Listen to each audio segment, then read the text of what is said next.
Hey everyone, welcome back to Tech Sandar. Today we're talking about a phone that's been out for about a year now, but I've been using it as my active secondary phone for the past 2.5 months, the CMF Phone 1. It's one of those devices that didn't get a ton of hype, but the idea behind it is unique, a modular, customizable smartphone from Nothing's sub-brand CMF.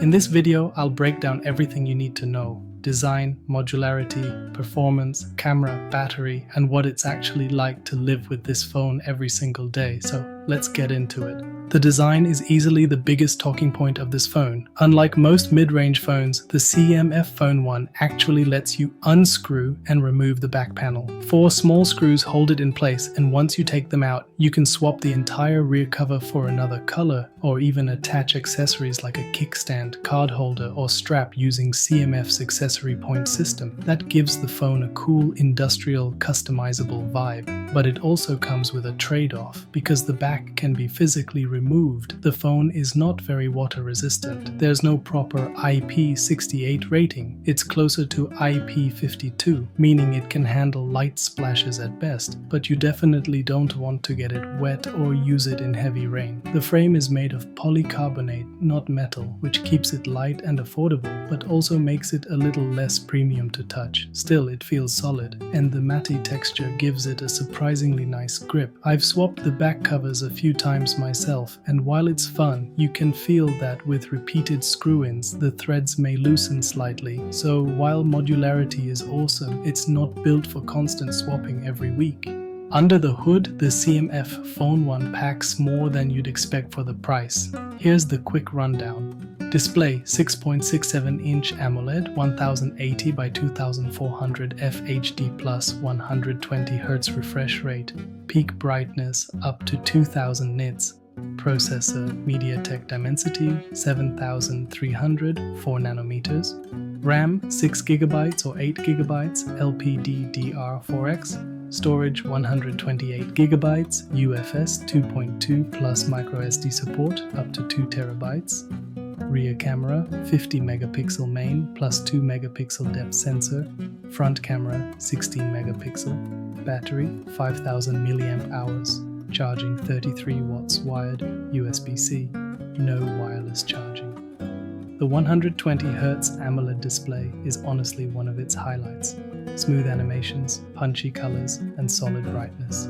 Outdoors, it holds up decently well, though not quite flagship level in direct sunlight. Performance-wise, the Dimensity 7300 is not a powerhouse, but it's snappy enough for daily tasks, browsing, and social media. You'll only notice slowdowns with heavier gaming or multitasking. In real-world use, this phone has been surprisingly consistent. App switching is fast, animations stay fluid, and Nothing's lightweight OS keeps everything smooth. During my 2.5 months, I used it mostly for messaging, Instagram, YouTube, and maps. No serious lag, no random freezes. When gaming, titles like Call of Duty Mobile or PUBG Lite run fine on medium settings, but don't expect top-tier frame rates or cooling. The phone does get warm during extended play sessions. Overall though, for a phone in this price range and age, the performance to battery balance is still impressive. Now let's talk about the cameras, because this is where most people either get pleasantly surprised or slightly disappointed. The 50 megapixel main sensor does a solid job in daylight.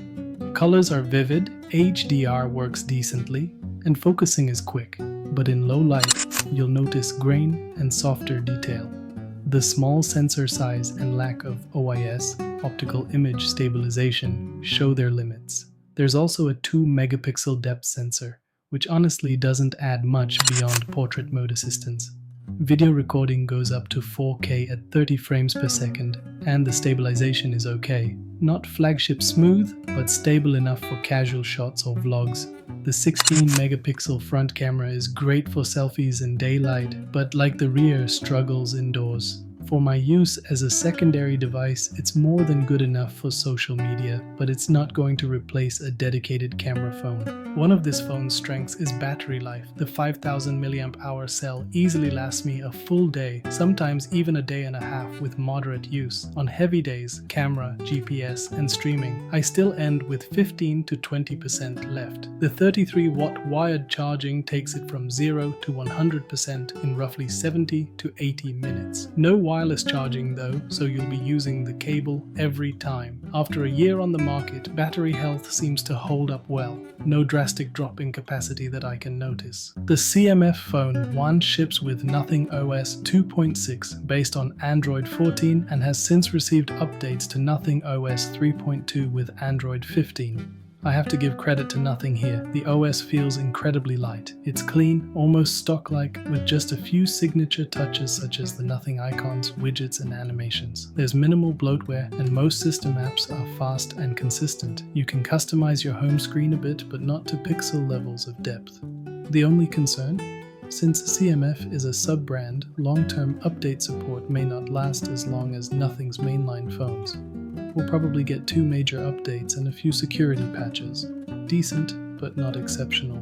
Strengths: sleek, modular design. Genuinely stands out. 120Hz AMOLED display. Great battery life. Clean OS with smooth performance. Excellent price-to-value ratio.